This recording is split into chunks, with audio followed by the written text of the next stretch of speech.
Hey guys, so today we're going to go over a little project I had at work.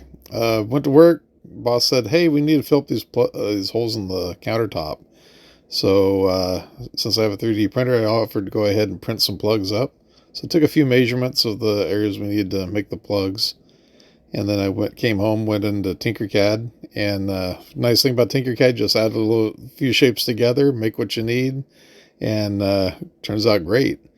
In this case, it took maybe about 20 minutes to design this particular one. I had to make a little recess in it for some cables for the printer. This one was just an easy little plug. I added these little nubs on it to make it a little bit tighter fit in there if it needed it. Uh, Broke out the old artillery Hornet, print out the round plug on it. I was going to do this other one on it, but it turned out the printer just wasn't big enough. So I went with the Artillery S1 with the was it the point .8 millimeter nozzle. Did a great job printing it out. Um, I had a little bit of problem with that first layer. It looks like I needed to do a few adjustments on it, but overall it turned out great. Good enough for what we were needing to do.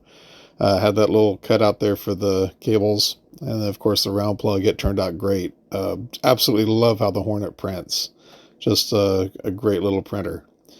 Anyway, got those together, took them to work the next day, put them in place. They both fit just right the first time, and job was done. Thank you for watching. Take care. Catch you in the next one.